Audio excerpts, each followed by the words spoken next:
Så der er stor forskel imellem den måde, hvorpå Kant tænker, og den måde, hvorpå Heidegger og Gadamer tænker. Men alligevel er der sådan en slags bro fra Kants distinktion imellem skolefilosofi og så verdensvis tænkning, og op til Heidegger og Gadamer. For eksempel taler Heidegger i sine skrifter om noget, som han kalder for den beregnende tænkning. Og når Heidegger siger beregnende tænkning, så sigter han til en måde at tænke på, som er beskuende, som han kalder det, som er genstandsbestemmende, og som er årsagsforklarende. Beskuende, genstandsbestemmende og årsagsforklarende. Det minder meget om Kants forestilling om, hvad skolefilosofisk tænkning er. Og Heidegger omtaler også den her beregnende tænkning som den teoretisk videnskabelige tankegang. Og så minder det endnu mere om Kants skolefilosofi. Heidegger vil ikke fuldstændig afvise den beregnende tænkning eller den teoretisk videnskabelige tænkning.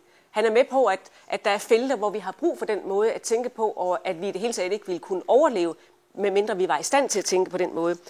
Og Kant ville heller ikke bare afvise skolefilosofien. Pointen er en lidt anden, nemlig at de begge to fandt, at vi har brug for noget andet også, ud over skolefilosofi eller beregnende tænkning. Vi har også brug for det, som Heidegger kalder for besindig eftertanke, og som Kant jo så altså kaldt for verdensvisdom. Og når man så kigger lidt efter i sømmene, hvad Heidegger mener med besindig eftertanke, ja, så ser man for det første, at han sigter til det, som han forventer af en hermeneutisk fænomenolog.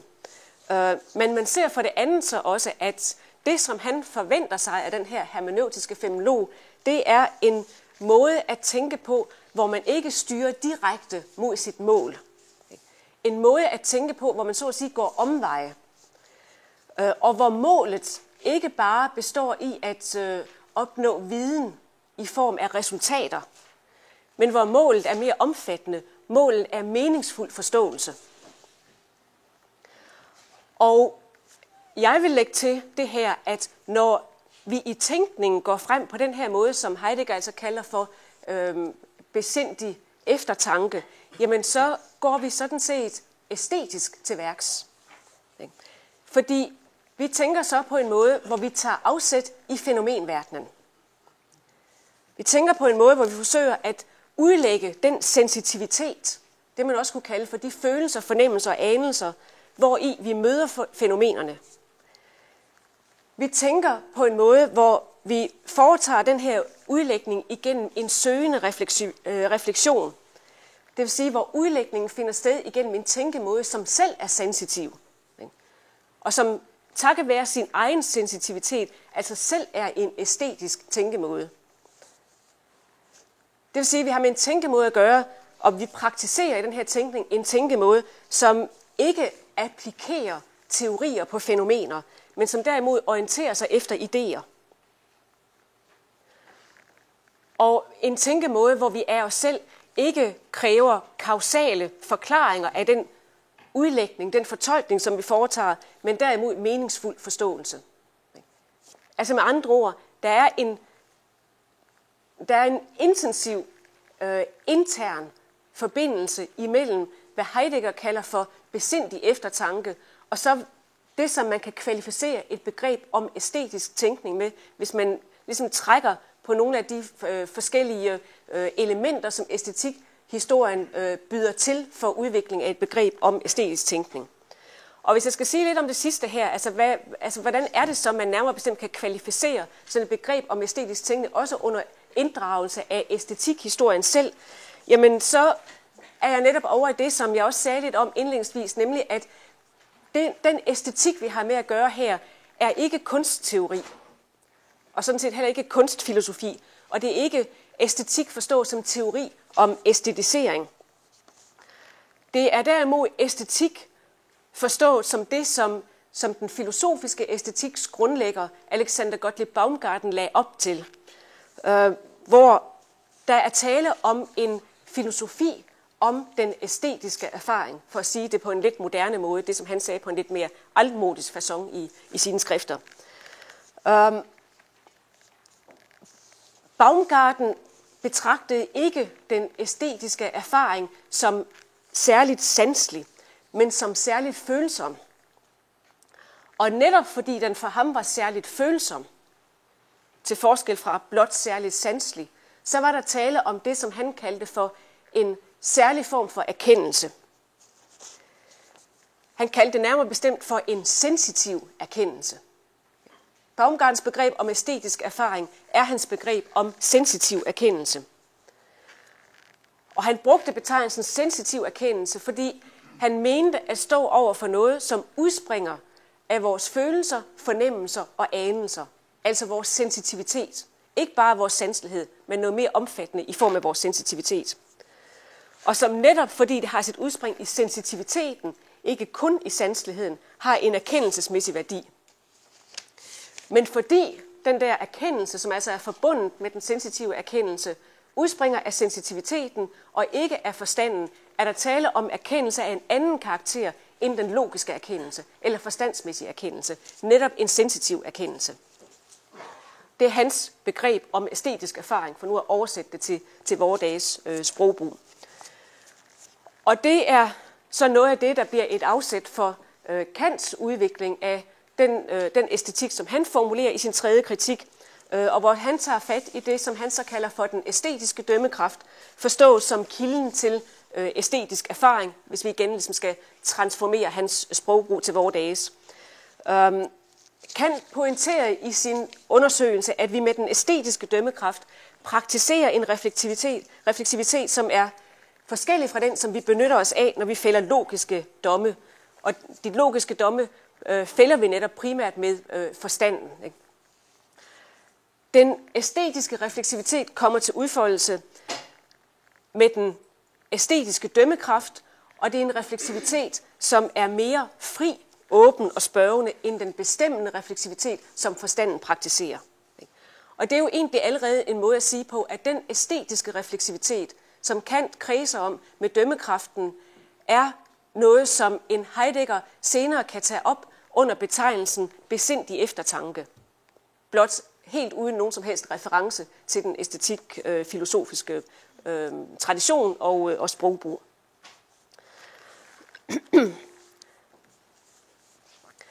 Sådan noget som æstetiske erfaringer og æstetisk refleksivitet er jo noget, som ikke honorerer logikkens og dermed de moderne videnskabers krav til sand erkendelse.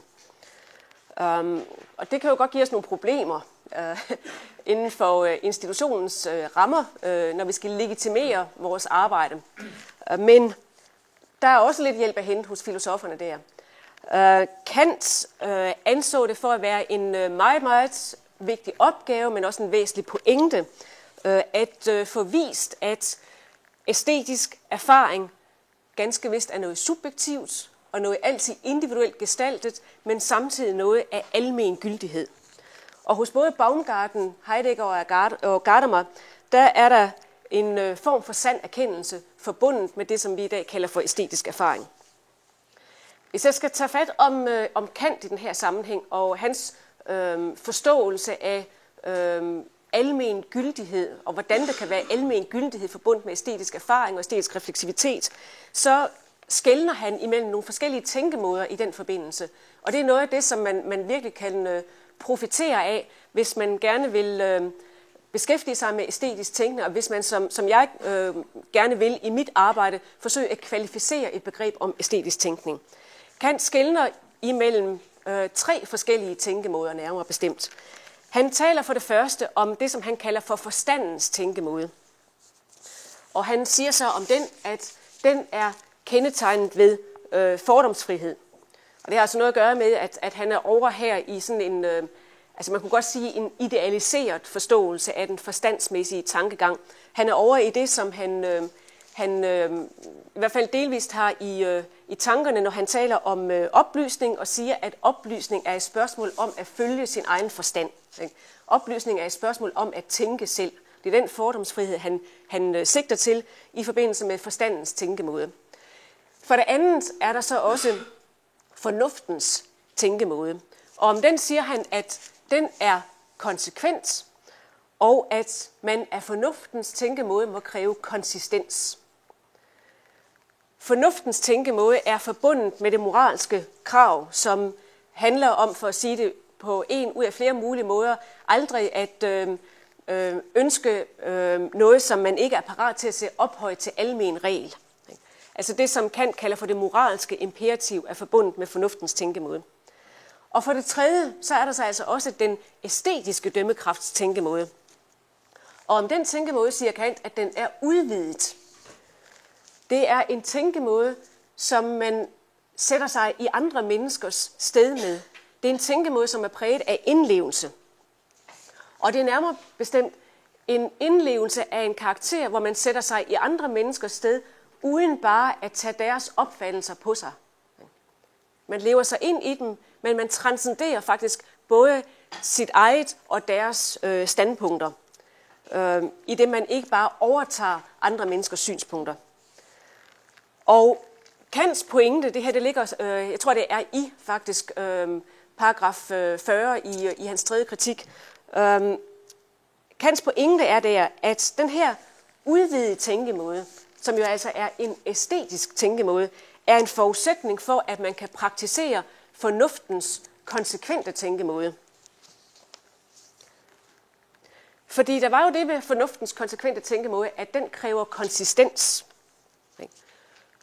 Den konsistens, som er forudsætningen for, at man kan følge det moralske imperativ.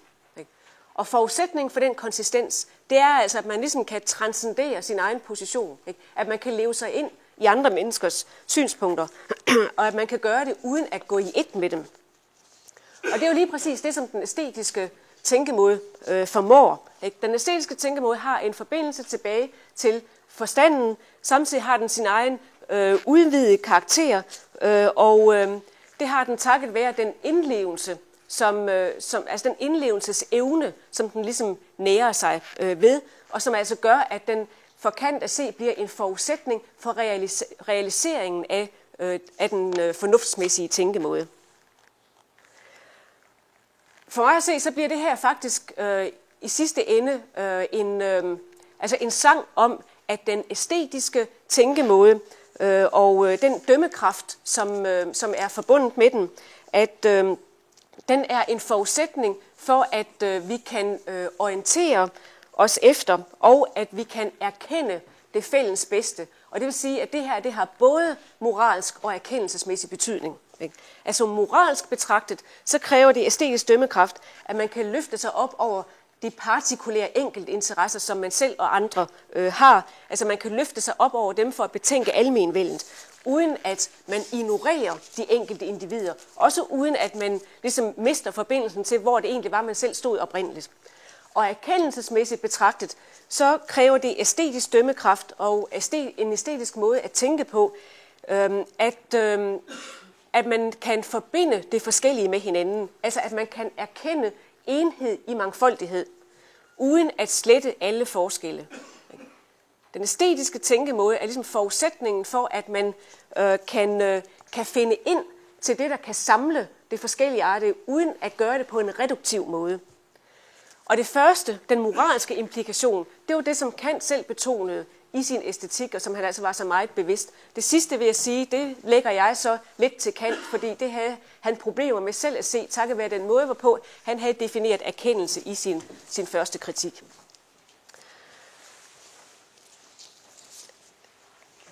Hvis jeg ligesom skal samle nogle af de her ting, så vil jeg sige, at den her tænkning, som af Kant blev kaldt for verdensvis og af Heidegger for besindig, den er en opgave for fornuften. Hvorimod skolefilosofien eller den beregnende tænkning er rent forstandsmæssig.